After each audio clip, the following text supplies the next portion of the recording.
Hello everyone, welcome to a new blog. আশা করি তোমরা সবাই খুব ভালো আছো। তো কয়েকদিন আগেই আমরা চলে গেছিলাম মাদ্রালের হনুমানজির মন্দিরে। তো দিনটা ছিল মঙ্গলবার, তো পুজো দেওয়ার বেশ ভালোই লাইন ছিল। আর এখানে এসে তোমরা তোমাদের সুবিধা মতো 51, 101 ইত্যাদি ডালা কিনে পুজো দিতে পারো। আর জুতোটা কিন্তু ওই ডালা যেখান থেকে কিনছো সেখানেই জমা দিয়ে আসতে হবে। তো তারপরে এরকম লাইনে দাঁড়াতে হবে। লাইনটা দেখে অনেকটা মনে হলো খুব একটা বেশি কিন্তু দাঁড়াতে হয়নি, মানে আধ ঘন্টা মতন মনে হয় দাঁড়াতে হয়েছিল আমাদের। তো এ পুজো দেওয়ার জন্য এটুকুনি তো সময় দেওয়া যেতেই পারে। আর পরিবেশটা খুবই সুন্দর লেগেছে, চারপাশের পরিবেশটা ভীষণই ভালো ছিল। সামনেই একটা খুব সুন্দর ঝিল রয়েছে।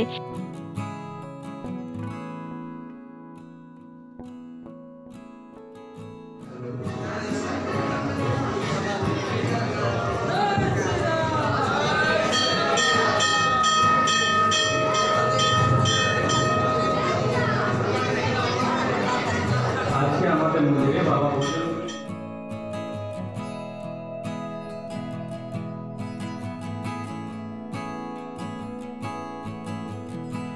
আর আমরা এভাবে লাইন দিয়ে সিঁড়ি দিয়ে আস্তে আস্তে নেমে হনুমানজির কাছে চলে গেলাম পুজো দেওয়ার জন্য।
আর এই যে পুজো দিয়ে নেওয়ার পর আমরা সামনে যে মন্দিরগুলো ছিল সেখানে ধূপ প্রদীপ এগুলো দেখিয়ে নিলাম। আর এখানে হনুমানজির মন্দির ছাড়াও রয়েছে গণেশজির মন্দির, প্রভু রাম এবং রাধাকৃষ্ণের মন্দির। আর এই মন্দিরে ঢোকার সামনের কারুকার্যটাও কিন্তু ছিল সত্যি অসাধারণ।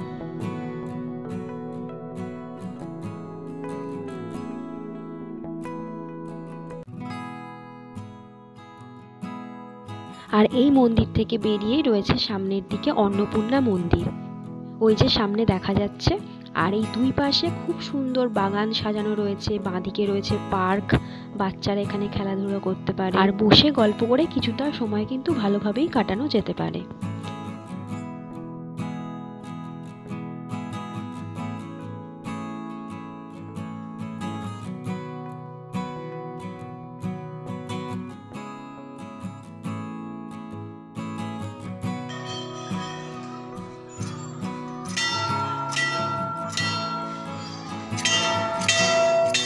আর তোমরা দেখতেই পাচ্ছ এই মন্দিরটা কিন্তু অনেকটাই পুরানো, তো সেই কারণে এই মন্দিরটা রিপেয়ারিং চলছে। আর এই অন্নপূর্ণা মন্দিরের কারুকার্যগুলোও কিন্তু ছিল অসাধারণ।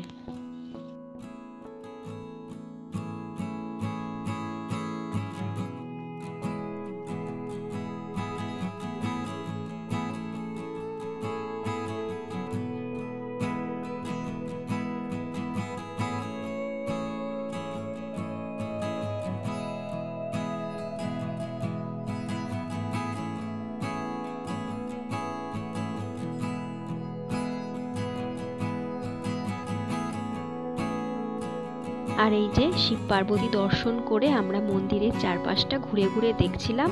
আর অবশ্যই শুধু তো ঘুরে দেখবো না, কিছু ছবিও তুলতে হবে, এত সুন্দর ছবি তোলার পরিবেশ রয়েছে। আর দিনের একটা বেলা কাটানোর জন্য তোমরা কিন্তু এই মন্দিরে আসতেই পারো, খারাপ লাগবে না, বেশ সুন্দর লাগবে পরিবেশটা। আর যারা তোমরা এখানে দুপুরে ভোগ খেতে চাও, তো একটা ইনফরমেশান দিয়ে রাখি, যদি তোমরা মঙ্গল এবং শনিবার দিনকে আসো তবেই তোমরা এই ভোগ খাওয়ার সুযোগটা পাবে। তো 51 টাকা দিয়ে কুপন কাটতে হবে, কাটার পর তোমরা দুপুরবেলা এখানে ওই মোটামুটি 1টা থেকে ভোগ দেওয়া শুরু হয়ে যায়। তো আমরা এরপর নিরামিষ কচুরি খেয়ে নিয়ে পার্কটা একটু ঘুরে দেখছিলাম।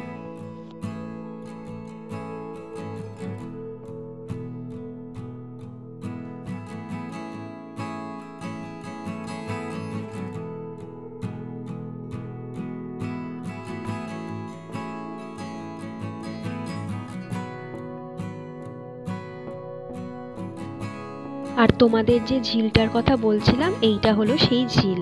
তো এখানেই বোটিংয়ের ব্যবস্থা আছে, কিন্তু দেখো এখন কিন্তু কোনো বোটিং হতে দেখা যাচ্ছে না, কিন্তু ওখানে বোর্ডে লেখা ছিল যে বোটিং এখানে হয় এবং 2টো বোটও বাঁধা ছিল।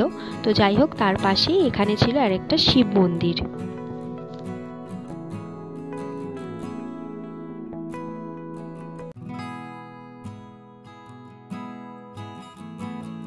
তো এই শিব মন্দিরটাও আমরা দর্শন করে নিলাম। তো দেখতে দেখতে ঘড়িতে প্রায় 1টা বেজে গেছিল। তো এরপর আমরা চলে গেলাম ভোগ খাওয়ার উদ্দেশ্যে।